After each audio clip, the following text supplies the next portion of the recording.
Hello guys, this is Richmond here. We are back again. Welcome back again to our usual classes and tutorials at Forex Embassy class on the Telegram channel. Like I do every week, we make videos after the previous lesson. Now, last week we considered support and resistance and how we're going to apply them in our own strategy we've been learning all along. And like I was trying to explain over there on the channel, we started by looking at what exactly support or resistance is. And we realized that resistance is the highest point a price could reach where it could not go further within a particular period of time. Why I'm using a particular period of time is that at one point in time, the resistance will be here. At another point in time, it will break and then forms another one. So depending on the time period you are considering, the resistance will differ. And support, on the other hand, is also the lowest point where price could not go a little more down.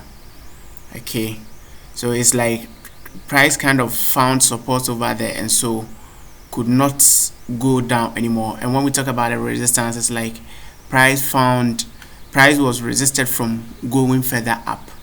Others might tell you that maybe there was so much bulls at the resistance, there was so much bears at the resistance zone, and so price could not move up. Okay, now we try to learn about how we can identify resistance. Resistance, like we were saying, is the highest point.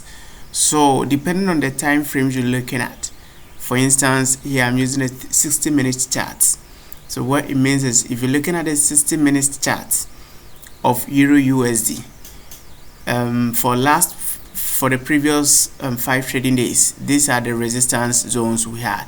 We had this one, and then we also had a different other one too, which was here. Okay, here was also another resistance zone, and then from there price dropped. What we had, this resistance zone here, was our support. Okay, so when price could not go further from the support, it has to drop. When price could not go further from the resistance, it has to drop, and it broke this particular support and then formed a new support here last Friday. Okay, and like we were trying to study at the various points, you are always looking for the opportunity to buy at strong support and resistance. Okay, you buy at support, you sell at resistance. When you switch a different time frame, the resistance and the support change just because you are looking at another set of candlesticks altogether. Okay, so for Euro USD 60-minute chart, these were the resistance zone here, up here, up there, and then this were the support zone as at last week. And so currently we'll be looking at how price could break this support and drop more, or price could be repelled from this support as it's trying to do. When we switch to a different pair, Euro JPY, the same thing here. Last week here was a strong support, okay, and then we had a resistance here last Friday. Now, to identify support and resistance, other people use just a single candlestick to tell, but the strongest support is the point. The strongest support or resistance is the point where price struggled and could not go further. Like what is happening here, we have about 1, 2, 3, 4 candle lows testing the support, and then when it comes here, you have about more than 5 different highs testing the resistance, and that makes it a strong one. And so at all these points, when you see consolidations here, that kind of price is kind of undirectional, you'll be looking for the opportunity to sell, and like we've been studying all along. Okay, so the question is, how do you apply our strategy to support and resistance? Okay, remember in our strategies we're trying to look at the various candlestick characteristics, where we had the doji, where we had the double tops, where we had the double down, where we had different kinds of doji. Talk about the dragonfly doji, the Gravestone doji and the long-legged doji. Okay, so if you look at what is happening here from Euro USD, last week at the resistance we had a doji.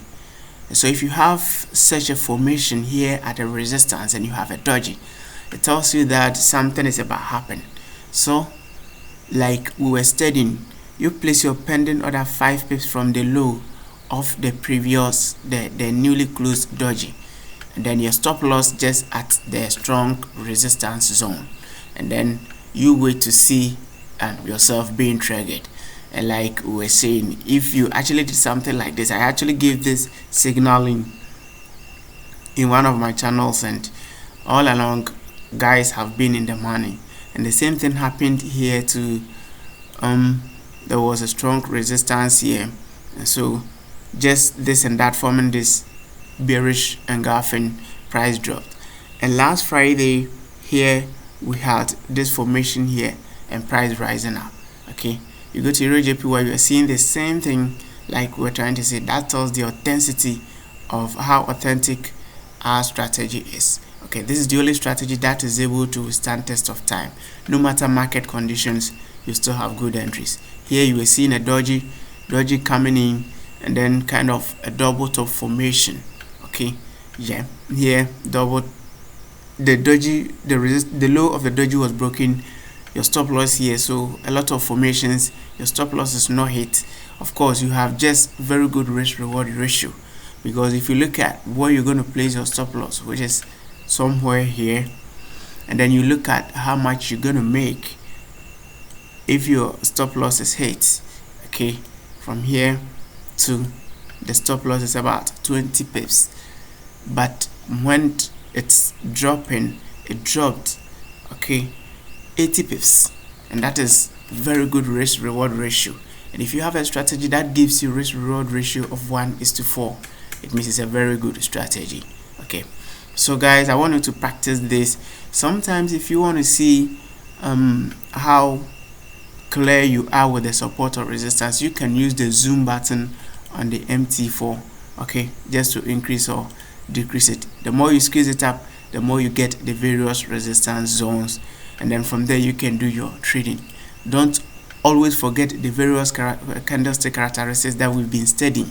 Okay, so just to remind you, let's go over them again. Yeah, we have this our friend here, and then these groups of dojis. We have doji star, Gravestone doji, dragonfly doji. Okay, we have the spinning tops, we have the double bottom, double tops, bearish engulfing, bullish engulfing, and tweezers. Okay, yeah, so they work all the time. If you are able to trap them using the support and resistance zone, you're going to make some good money from your trading. This week we're going to consider how to apply correlated currency pairs and some psychology of trading. Okay, so thank you for watching, and don't forget to subscribe to my channel so that anytime there is an update, you receive the notification. You can also join my